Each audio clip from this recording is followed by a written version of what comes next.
Subscribe, like, follow on Twitter, hit the bell for notifications. Pattern Making and Sewing Tips, Lesson 10. Pattern number PE0418, Pleated Empire, April 2018, with multiple finishing inspirations. I will be soon launching a Patreon account, and you are welcome to join us on the future of pattern making and sewing tips. We will be taking this to new space unexplored and spreading a way of style.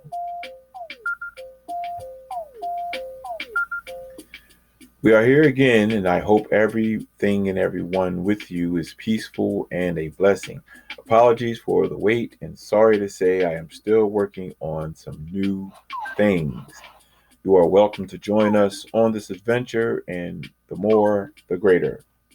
Right? Okay, for this pattern, we will need the hips sloper and sleeve slopers. I feel I should remind you of the tools we will need for this.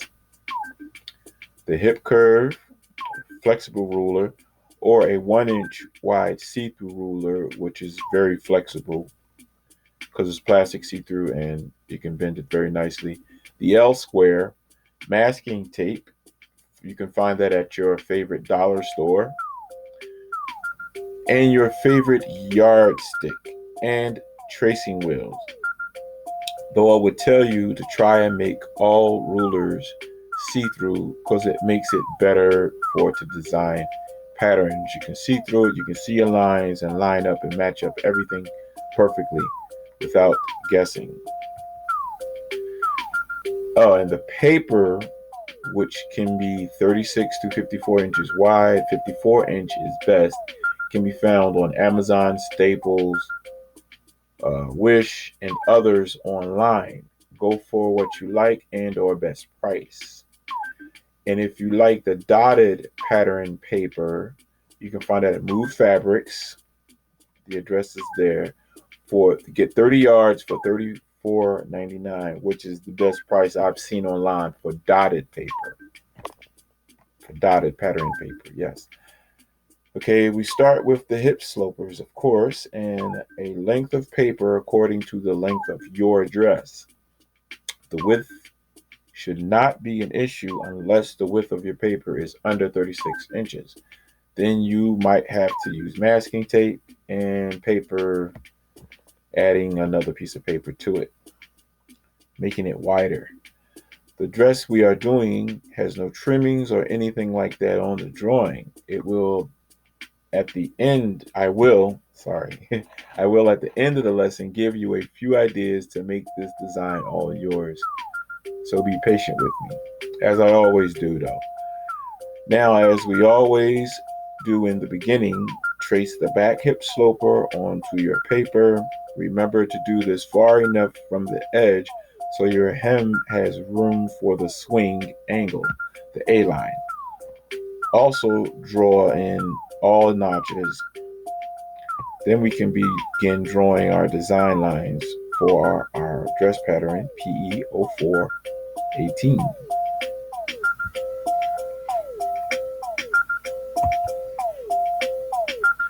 Okay, the empire line on the back can be curved or straight.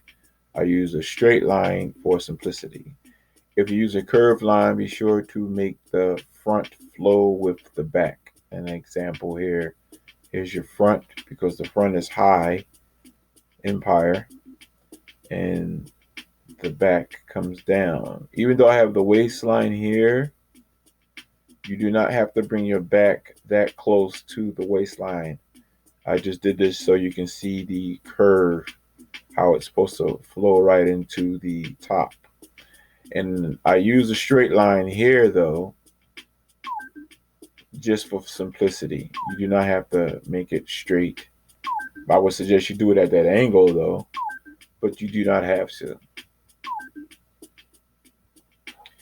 After tracing the back hip sloper and placing waistline in all notches and our design lines as seen here, we can go to the next step of separating piece number 1, the back top, and piece number 2, back skirt.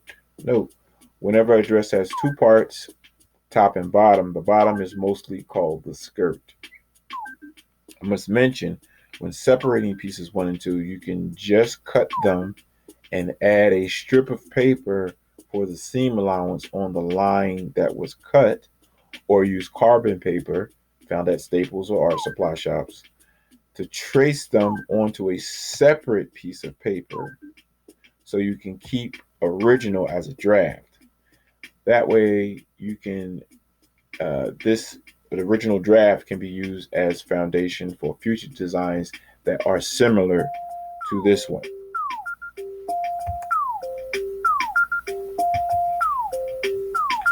Okay, now the back, cut 2, the seam allowance for the shoulder, arm, side seam, and waist is a half of an inch. The neck is 1/4 of an inch, and the center back is 1 inch. That is for the zipper. The grain line is a few inches away from the center back. Note, be sure to add grain lines to all pieces before separating them from your drafts. So you can make the grain line from here using the L square from the waistline, and you just square it up and down straight through both sections, through the whole dress. That way when you trace off each piece, you will have the grain line matching.